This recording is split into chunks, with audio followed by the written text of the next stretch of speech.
Commencing countdown. 3, 2, 1. This is the contracting experience. Connecting government contracting professionals to the world around them through conversations with acquisition influencers, insights into evolving hot topics, and sharing lessons learned from the field.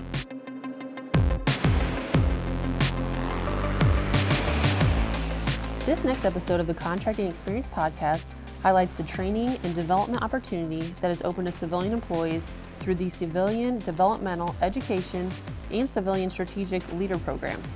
Applications opened this January 13th, 2020.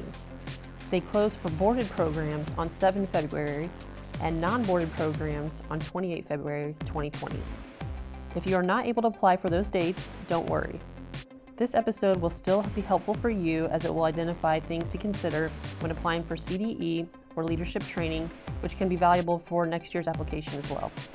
The first part of the episode features Air Force Materiel Command Contracting Director, Ms. Heidi Bullock. Ms. Bullock will talk to what she looks for in a CDE applicant, how CDE and leadership training can help grow a participant's career in the Air Force, and some considerations for applicants that may not have been selected for a program in the past. The second part of the episode is with 4 acquisition professionals in the Air Force. They will talk to their experiences in applying for and participating in civilian developmental education and leadership training. All 4 are advocates for professional development and eager to share their experiences. I hope you enjoy the conversation. I will include the link to the MyPERS site in the show notes on the Air Force portal. That link will provide applicants great resources when deciding what programs to apply for and the process to go through to apply. I will also include the link to MyVector. The MyVector site will be used to submit applications for civilian developmental education and leadership training. Both the MyPERS and MyVector sites can only be accessed by DoD employees, so those links will only be included on the Contracting Experience Podcast Air Force portal site. Ms. Bullock talks to what she looks for in a civilian developmental education applicant. We never interview the individual. We just view their package. So first of all, it's very important that your package is well written, grammatically correct, makes sense. But what we're looking for in the package itself is occupational expertise. Again, talked about being the expert in your functional career field, if you will. But we're also looking for breadth and depth. So it's just not, I'm going to cite contracting. You can't just be an expert, for example, in operational contracting or systems contracting. We're looking for that experience. Have you been able to do R&D type contracting? Have you been able to do systems or logistics? So we're looking for that breadth. We're also looking for various levels of development. So there's the tactical and the operational and strategic. So have you demonstrated that, again, citing contracting, but I think any functional would be able to articulate this, would be you start off as a buyer, and that's great, but then you want to become a limited contracting officer, then an unlimited contracting officer, then a supervisor, branch chief, and so forth. And you show that progression, as you will, through your career. So we're looking for those individuals who have that technical expertise, but they also have the breadth and the depth, and they have then demonstrated continually challenging assignments as they've worked their way through.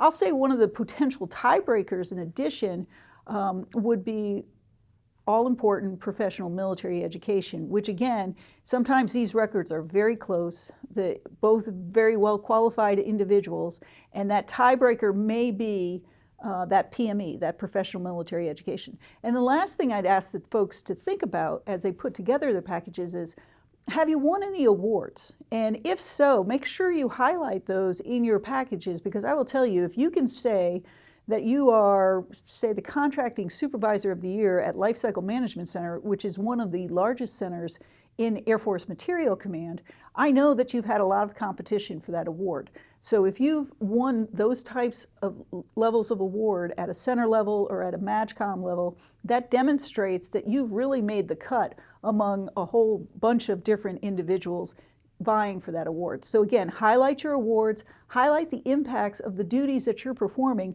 and what that means to the warfighter. Those really resonate with the board, and they will score your package much more highly than someone that just says, I came to work and I did my job and I did it well, and then I went home.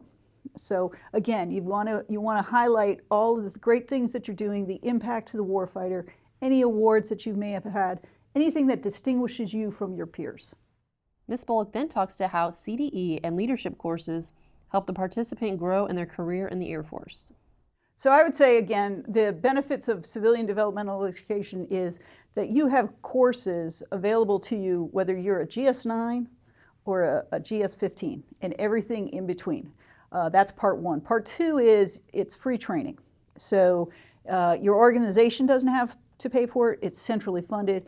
It allows you to get specific training, specialized training in the area of leadership, in the area of tough conversations with folks. It just continues to grow you as an individual in the long term. Additionally, I would say that it allows you to network across the Air Force. So it's not just going to be folks in your career field or from your base that you are going to meet as you're doing these classes. You're going to meet people from throughout the Air Force in different career fields. And again, that whole networking capability is phenomenal, and you can grow from building that strong network of colleagues that you know. Additionally, again, from my perspective, if I see someone that has made the quality standard for previous classes, that tells me that they're invested in their career and that they want to progress, and it allows individuals to have a conversation with their supervisor, have a conversation with their senior functionals in their career field to say, this is what I want to do, can you help me get to where I want to be? And I would say 99.9% of the time, their senior leaders are going to help them, knowing where they want to go, help them get to where they want to be. Ms. Bullock provides some words to those not selected for the program they applied for. Each functional area has a developmental team. In my case, it's contracting, but each functional has it. And if you did not make the quote-unquote cut at the DT level, at the contracting DT level, and were not sent forward to the Air Force level, we did provide feedback to you in the form of, it was given back to the senior leader in contracting who had oversight over that individual. So again, picking Lifecycle Management Center, for example, that would have gone to Mr. Tom Robinson. If I had a PK person here on a headquarters AFMC staff, I would have taken that feedback, sat down with that individual and said, this is what your package, why your package was not sent forward. These programs are extremely competitive. There are a limited number of slots, and there are exponentially numerous applicants. So you might have 4 slots and you may have 60 people apply for the program. Well, right there, you know 56 people aren't going to be selected. That doesn't mean they weren't good people, and it doesn't mean that they didn't have a strong package. It just meant we had a limited number of slots to send folks, and so you have some folks that are really close, but they didn't make it. So we do provide feedback at the DT level. I will say at the Air Force level, when as part of the new MyVector, the feedback that we got was when the folks, we got notified that they were not selected a couple of days beforehand, which allowed us to bring the supervisor in, because it's the supervisor who has to provide the feedback. So in this one instance, there was a person here at headquarters AFMC. I sat down with the supervisor and explained why this person was not competitive and what this individual needed to do in order to be more competitive if that was the program that this individual wanted to apply for in the future. My understanding is there is no, if you don't make it, you cannot apply the next year. I believe the only penalty is associated with if you are selected for a civilian developmental education course, and then after you've been selected, you then, for whatever reason, cannot attend, then I believe there may be some penalties associated with a time frame of how long you have to wait before you can reapply. I do know we had a tremendous growth this year in applicants to CDE. And when you have those increase in numbers, but the slots did not increase proportionally. So you have a limited number of authorizations to send folks to, and you have an increase, especially within AFMC, of the number of people applying. You're going to still have a large number of folks that were not able to get perhaps their first choices. I'm going to segue here. A lot of people also only applied for one program. And again, if this one program, let's pick Legislative Assistant Fellows in Washington, D.C., 3-year assignment. People applied for Legis, but they did not apply for any other courses. There were 4 slots for Legis. If you weren't one of those 4 and you did not apply for any other courses, then you were out of luck. And again, other folks may have applied for other courses and they were able to get those other courses even if Legis, for example, had been their first choice. But because they gave us options in the board to give them other opportunities for civilian development, we were able to place them in other classes. So again, that's the other thing is put in for 2 or 3 if you want to and if they're of interest to you. But if you only go for one, understand that you're competing against numerous other folks and take a look at also the number of slots, because again, if there's only 3 or 4 slots, you need to make sure that you have a really, really, really strong record in order to make sure that you get selected for civilian developmental education. Now let's talk to some Air Force acquisition professionals that actually participated in a CDE or leadership program. All right, we have a great group of people here today. I think we're going to go around the table and have everybody introduce themselves. We'll start with Stephanie. I'm Stephanie Sanchez. I am a contracting officer in Fighters and Bombers Special Programs. Hello, I'm Casey Kopecky. I'm the Chief of Contracts for F-22 in the Fighter Bombers Directorate. Hi, I'm Harrah. I'm currently on a career broadening position with a VC-25B in my current position as a program manager for the Survivability IPT lead. Hi, my name is Susan Winn. I'm a division chief with Business Enterprise Systems here at Right Hat. Great. Well, welcome everybody. So there are 3 different levels of civilian developmental education and leadership programs. There's basic, intermediate, and senior developmental education. Stephanie, you took part in Squadron Officer School in residence. Can you tell listeners about the program and 2 things that you learned or took away from the program? Sure. Squadron Officer School is a 6.5 to 7 week TDY program. It's in Maxwell Air Force Base, which is in Montgomery, Alabama. It's in residence, so when I went, you actually stayed on the Air Force Base. The breakdown of the class is about 650 captains, only 17 civilians, and then about 20 international officers. We work in an environment in contracting that's mostly civilians, so going down to participate in SOS, it was mostly captains. In fact, in my flight, I was the only civilian, so I was surrounded by everyone who was in uniform, and the first day they were all looking at me like, who are you? What are you doing here? Little suspicious about why I was there. So I had to explain to them. And it was really good for me to be around the Air Force captains just to see, again, the big picture. And I don't get to see that. You know, I don't have any military background or experience. So for me, that was really interesting to kind of see and hear their stories. The course promotes leadership and enhanced understanding of the Air Force mission. The overall learning objectives are leadership, joint warfare, reasoning, and team building. It's taught in a classroom environment, seminar settings. There's a lot of hands-on experience, as well as team and individual projects that are also have physical challenges involved.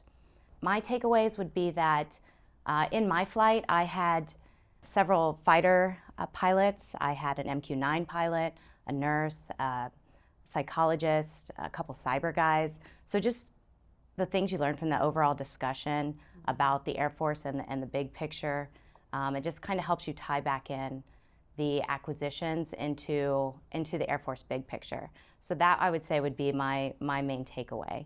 And also the feedback that I got from our face-to-face feedback within our peers. So your peers, they actually give feedback based on maybe some of your learning objectives for your personal, what you're trying to achieve and all that? Yes, as well as just your overall, like, how did you help the team? How could you have helped the team better? It was kind of intimidating to sit in a circle and go around and talk about each other. But that real feedback, I think, really helped us grow as a team. We did it about halfway through and then again at the end. And I would say the second half was a lot smoother just because we got some things out in the open and were able to move forward. Right.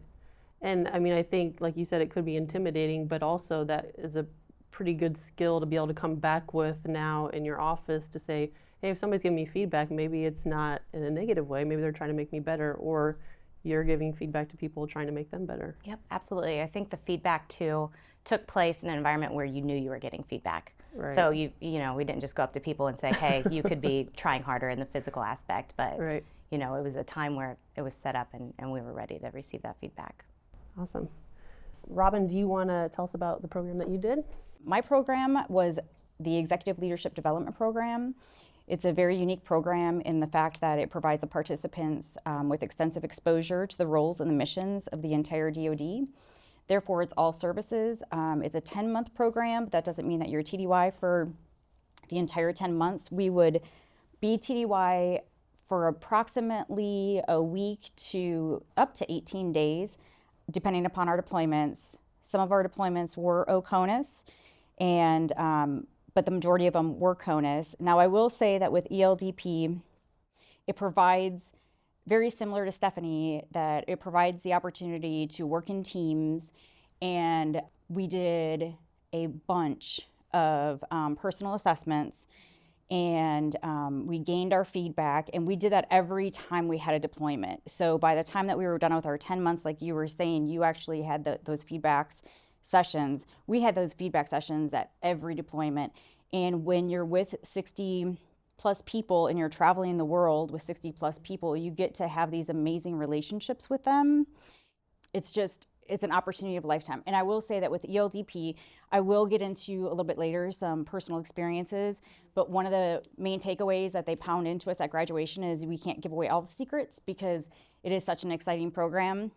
So I will give some of my my personal favorites, but I won't give you all the dirty secrets on it. So, And part of the mystery is what part of the draw is as well. So exactly. That's good.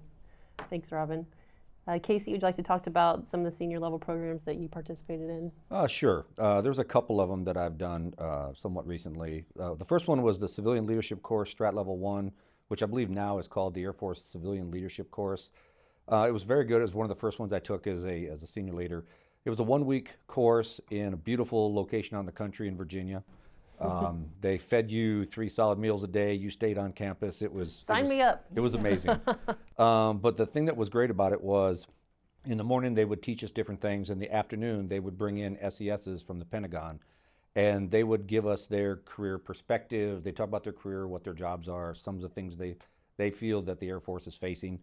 And then they would stick around and they would have dinner with us, and you could have a one-on-one conversation with them. I mean, some of the folks we had at the time was Dr. Four, who was AFMC A1. We had Air Force A1. We had the Deputy Director of Air Force Strategic something or other. They were all fantastic speakers. It was very insightful. It was a great way to start into CDE at senior leader area. The other one I did was a little bit more robust. It's the Excellence in Government Fellowship Program. This one it's a 1-year program where you go TDY primarily to DC about 8 or 9 times over that 12-month period. It's very competitive. Every year only about 8 Air Force people get selected. And when I was selected, I was the only contracting person out of about, I think, 350 people that get selected for the program, because this goes across the entire government. So you have Department of Defense, you have Department of Energy, you have IRS, you have anybody in the government can apply. So it's a very large group. It was a lot of fun. The training is all molded around the executive core qualifications, the ECQs for an SES. So they teach you leading change, building coalitions, all those. And we did a lot of outreach projects. We got to go out to some very poor, economically distressed areas in Baltimore, and got to do some volunteering and seeing how some of the nonprofit organizations are turning around the local community. It was a great experience. The thing that was great about it was you got to meet people from all over the United States. So it wasn't just Air Force contracting, it wasn't just Air Force. So I made so many friends that it's amazing. And a lot of us still stick together. We're on LinkedIn, we're on Facebook, we still communicate, especially since I was the one contracting guy. Anytime somebody in Department of Energy has a contracting question, they'll shoot me an email and ask me my thoughts on it. So it was a great project, or a great program, and you did have to do one project that you had to work together as a team. And you had to have an executive champion for your project. Mine was Miss Bullock here at AFMC PK, and that was our graduation requirement. So it was a great experience. It was a long program, but it was a lot of fun. Awesome. And Susan, what about you? So Casey stole my thunder on the Civilian Leadership Challenge, but so I'll piggyback on what he said as far as the SESs. One of the SES that was in our group was Mr. Marion. So like you said, they offered the Q&A, was able to sit down with us at dinner and things like that. So that was very good. One thing you did mention was the 360 assessment. It was based on that. So they allowed coaches to actually talk to us about our 360 assessment, which is different from what we normally experience. So you normally get your feedback, and you can't really interpret what are these people saying about me? What do they think about me, my peers, my subordinates, and things like that. So I think that was helpful. We had an actual 1 hour one-on-one session with each person had their own career coach. So that was beneficial. The other course I took was the Leading Effectively Through Change, and that was in Potomac, Maryland. That was also a week course. We did a lot of group exercises. You have homework prior to the course, and then we talked about different challenges that we were experiencing. And so what they did was they picked the most interesting or the most challenging situations, and it was 4 groups, so we paired with different people and try to help solve their problems. And as you mentioned, Casey, the bonding of it was just great because I've met friends that I still keep in touch with. You dealt with people from different functions because you were always in our little bubble of contracting, so it kind of helped to interact with other functions. So I thought that was a good thing too. Well, on the theme that I think each of you have touched on, and you just mentioned it too, going from whether it's the basic level to the senior level, is you are interacting with people and experiences that you're not normally in every day. And so I think that's a huge takeaway from all these programs, whether it's, you're normally working with civilians and you were hanging out with military folks and going through what they go through, or people from different agencies, people from different functionals, and people from outside the government. So it kind of gives you overall different perspective and helps you figure out where you fit in the bigger picture and gives you that, broader view. If I can add something to that, one of the main differences that I noticed with being chosen for a CDE program versus the other mandatory trainings or DAU classes or things like that is that everybody wanted to be there. Everybody wanted to participate. And it wasn't a whole bunch of alphas in the room. I'm sure that we were most, but everybody kind of found their own role, but you didn't have those people that were just didn't want to be there and didn't want to get up and didn't want to do PT and didn't want to do this. Like everybody was gung-ho for all 10 months. And that was really a breath of fresh air for me. That's awesome. So now let's talk about the application process. And it has changed slightly from when some of you went through the process. It's now using MyVector, and folks need to make sure that if they want to apply for the CDE or leadership programs, they need to go to MyVector, and we'll include the link to that in the show notes on the Air Force portal. But make sure you guys go on there and make sure your career and experience stuff is up to date. Take a look ahead of time if you can. But I'll start with Susan. Can you speak to what applicants should be prepared for when applying for a CDE or leadership course? Lessons you've learned after applying and being a supervisor who may need to review or endorse a CDE or leadership package. I'd say one of the first things is to be prepared, especially with the new way the process is. So it's in MyVector. Even if you're not going to apply this year, it's best to try to put your resume, get all that updated in MyVector. Right. So when something comes out in the future, you're prepared. That part of it, you already have. You've been able to review your resume and make sure things are, correct in there. Have your strong goals set. So on the Air Force form that you have to submit with the package, they're going to ask you about your goals, and you're going to have endorsement statements and things like that. So I think the strong endorsement statements and your goals, make sure they match up to what the course is asking you for. You have to choose your strong second and third choices, because if they don't select you for the first one, they want to know what are your other interests. Can this second or third choice fit you, instead of sending your application back? So have strong second or third choices. And then the most important thing is applying for courses that fit your goals. Don't just apply for any and everything, because there are a lot of choices, and some people are just picking courses to choose from. But you want to make sure they match with what you're looking for your leadership goals. And so to do that, would you suggest people sit down with their supervisors and maybe get some input and say, okay, does this look like the path that I'm working towards? Yes, and definitely sit with your supervisor, your mentor, whoever that may be, someone who's taken the course before. You can reach out to them and to find out, okay, this is what they do within this course. Is this going to help me in the long term? And I really like that suggestion too, because they can also give you some insight into what they put on their application. Yes. So that way you can see, what does a strong statement look like? Mm-hmm. Well, if they were chosen, they must have had some strong statements. So they can give you some examples of what that might be. Yes. And when I was in AFMC up here couple years back, we did a webinar, and I had some of those examples of some statements that actually went through the process and were selected. So you're looking for those strong words and make sure they tie back to your goal and where you are in your career. And then lastly, don't give up. If you don't get in the first time, keep applying. If it's something you really want to do, don't say, well, they're never going to pick me. Keep trying, and eventually you'll get picked. Because there's a lot of things that they look for, and I have some reasons why they don't select people, Right. and I can share those as well. Right.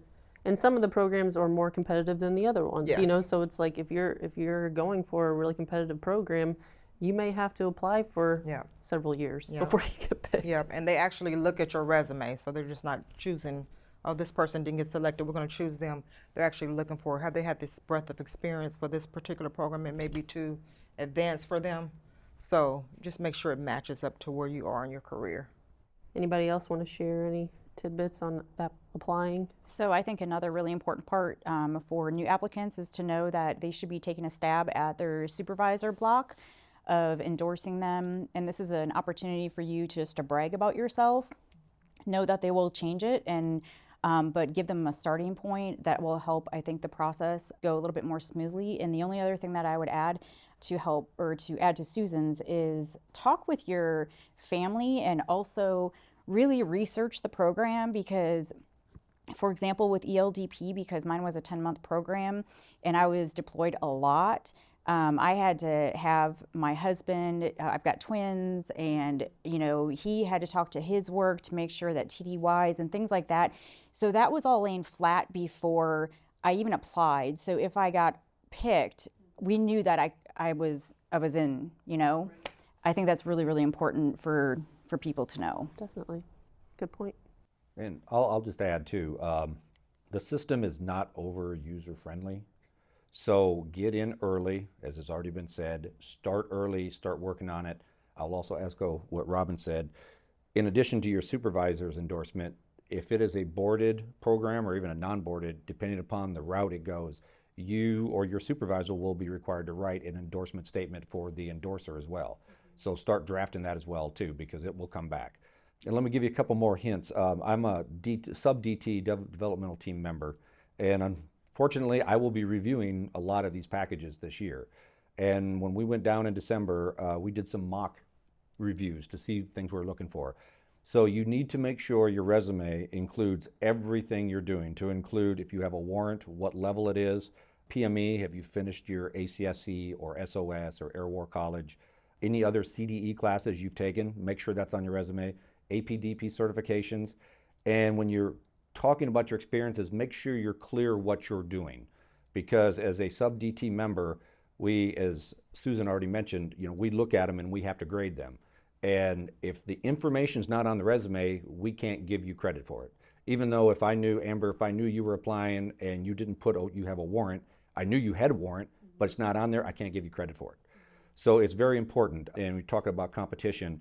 The Leading with Impact last year, I might have the numbers wrong, we had 102 applicants in Air Force contracting and only 11 or 12 got selected. And that selection is all based on how well your resume comes across and how we can find the points for it. So take your time and look over your resume, make sure it's as clean and crisp as possible. I know it's not the most user-friendly, speaking from experience, but it's very important if you want to get selected. Strong endorser is another one. And let's see, is there anything else off the top of my head? No, I think that's about it. I mean, those are the big things. Just make sure that resume is as robust and clean as possible, so when I get to take a look at it, I can find all the points for you. Casey, as a contracting leader and supervisor, you're a huge advocate for your employees to do professional development. Can you speak to why acquisition professionals should participate in CDE and leadership courses? So this is a good one. You know, as acquisition professionals, more specifically contracting, we do a fantastic job training our folks. We are the technical experts in contracting across DoD and across the government. There's no doubt about it.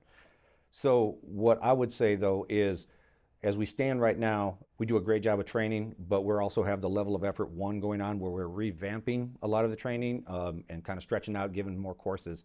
But there's times in your career, as of right now, where you've done your APDP for your grade and your PME for your grade. By going out and getting a CDE class or a leadership class, it just hones your skills and makes you a better leader. Because As you know, in acquisition, you can't do anything alone.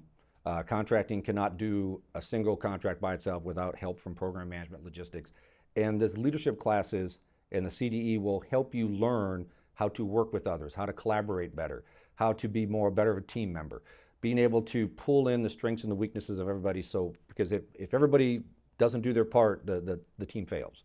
These courses will help you start out at an early in your career, and work through your middle career. And as you get to a senior leader, the classes just continue to develop, and they continue to develop you so you can be successful in your career.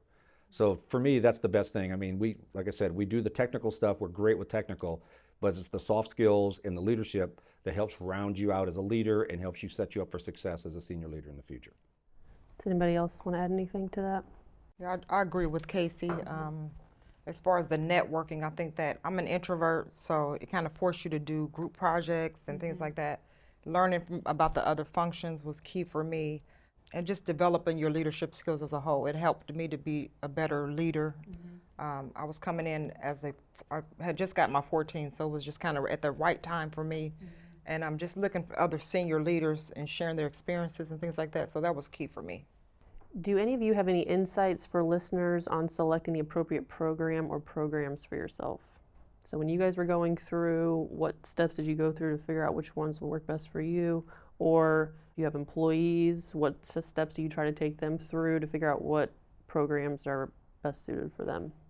For me, the SOS or Squadron Officer School was recommended. Basically, I had listened to other people's experiences and thought, well, that might be cool, because again, SOS takes in like the classroom as well as the physical. So if you are choosing or thinking about choosing SOS, you have to make sure that you're considering the physical aspects, because you're in the classroom all day and then you train together in the evening. And overall, at the end, do a project where it's almost a full 10K. Wow. For me, I'll add to that is that I also it was recommended to me by one of my supervisors after hearing my story. So I tried to get into the Air Force, and I started recruiting sessions when I was in like the 6th grade. It was like my #1 dream.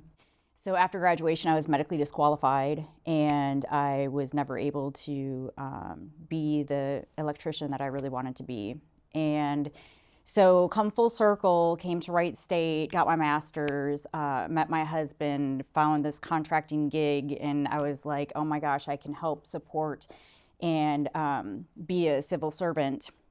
Therefore, giving back to my country in the only way that I now know how, because it was the one thing that I wanted to do. So when I found out about this program for ELDP, it is like the closest thing that a civilian can do that I know of. Maybe there's more, but that a civilian can actually go through to understand what our warfighters go through. For me, some of the examples were, we got to shoot machine guns. I learned I was a sharpshooter because I was the only one that could hit a target 600 yards away. We got to sleep in barracks. We ate MREs. We did the PT. Do you know what I mean? And then we also got the chance to really sit and have those conversations with those warfighters. So for me, after hearing my story, my supervisor was like, you know what? This might get you closer to your goal. And when I finally got in, it was an absolute amazing experience.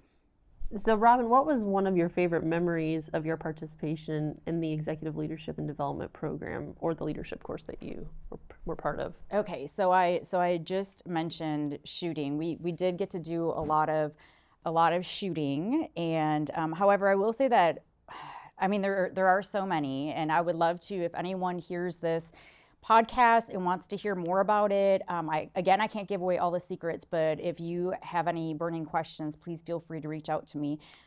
But one of the things that I was able to do is when we were down in Texas, I was able to crew chief a UH-60 helicopter. So we went out and did a flight and came back, and that was also the same deployment that we got to shoot 50 cals, and I think it was an M240 machine gun. And those were the longest targets that we got to shoot while we were out there. But so that was probably the highlight. Getting back to the actual program, my other highlight, I know you said I could only have one, but I'm going to take two, is we also had a capstone project at the end. So we're broken up into teams. For ELDP, like I mentioned before, there were 60-some people. They broke us up into 8 teams. And throughout the entire process, you choose something that the DoD or your mentor, who is Ms. Watron here at AFL-CMC, found as a challenge and something for us to work on. So my other highlight was to be that team lead and to help corral SESs as well as our team, who also was located all around the United States, and have our final outbrief while working, across VTCs and telecoms and printing and all this other stuff. So I will say that's also one of my favorite experiences. Definitely. Well, and my husband Vince participated in the ELDP program the year right before you, and I will say that he still keeps in touch with the people that he was in the program with. We still hang out with them, and just having that network of people that are in totally different functions, not even in the Air Force, outside of the Air Force, has been huge. It's a great networking opportunity for sure, and great friendships, just like both Casey and Susan has said. So Stephanie, same question to you. What was your favorite memory, or one of your favorite memories from doing SOS? So I guess there's so many memories, and it was 7 weeks, but it felt like a long time, again, because you are in Montgomery, Alabama. You're there, you're cut off from your family, as far as geographically separated. I guess for me, the biggest memory would be the physical aspects of it and how I felt that I pushed myself, and some of the accomplishments that I had. For example, the final 5K. Like we had almost ran a 5K every single day. And the final one, somehow, I don't know how, but 2 minutes got shaved off my time. I don't know if it's just because, I knew that they were counting on me. Yeah. But that was a personal accomplishment. But one of the funniest stories comes from Project X, which is they break us down into smaller groups, and then they give us a setting, and they make us do like critical thinking, and there's a team lead, and they kind of judge you on how well you're leading the project. So this particular one, there was a wall, there was a long 2x4, and there was a piece of rope, and it was 5 of us, and we're timed, and they're like, you need to get across the wall. And so when you first look at it, you're like, well, there's no way we can get across the wall. Right. And then all of a sudden people start brainstorming, and ideas are coming out, and one person's like, let's put the 2x4 up against the wall, let's run up the 2x4, and then we'll help each other over the wall, we'll use the rope to climb down. And the first 2 guys run up the 2x4, and they're at the top of the wall, and they're like, come up, come up. I'm like, well, there's no way I can do that. Like, sorry guys, but I can't do that. And I tried, I was unsuccessful. And one of my teammates laid down on the 2x4, and he was like yelling at me. He's like, climb up me. And I'm like, are you sure? So one of my favorite memories is me actually climbing up him, and then the 2 guys at the top like helping me over the wall, and and successfully completing that mission, when at the beginning you thought, there's no way. No way. And That's then awesome. you do it, yeah. We need to be doing this in our offices, climbing on top of each other to get over barriers. That is a good thing. We did a bunch of exercises like games and stuff, and I felt like a kid again. Just kind of some of the stuff, the show Minute to Win It or something like that, and we're trying to come up, like you have your engineers and you have your, different perspectives, and so working as a group, we were able to solve things that you probably wouldn't be able to do on your own. Right. So I really did like that. We got up, we didn't sit there and look at PowerPoint and stuff like that, so they force you to kind of get in groups and do things. So that was one of my favorite moments. And then the second, probably really the first, was the food. So I probably gained some weight going down there, because you're there, you don't have a car or anything to go out, so everything, you're standing on the campus where the classes are, so you go eat, just like buffet settings. So that was really good, and I really enjoyed that. So they keep you well fed. Yes. In Susan's program, the ELDP got to eat MREs, but no. I should have been doing the physical stuff, but I just sat and ate and went to class. I really don't have much to add. Everything they've said is spot on. The networking, the friendships you build. There's one of the guys that I went to EIG with. He's retired Army. I'm retired Air Force.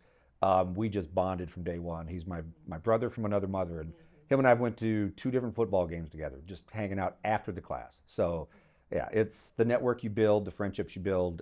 You can't beat it. So I would say from hearing from all of you, you guys would probably all give a thumbs up and encourage people to participate or look for next year, putting their application in, look for a program that works for them because they can get a lot out of it personally and professionally. Absolutely. Awesome. Well, thank you everybody for participating today. Thank you. The Contracting Experience podcast hit its 1-year birthday in October 2019. If you have enjoyed listening, I ask you to share the podcast with your friends and coworkers and leave us a review on iTunes. Sharing the podcast is the best way to help others connect with the world around them. Thank you for listening.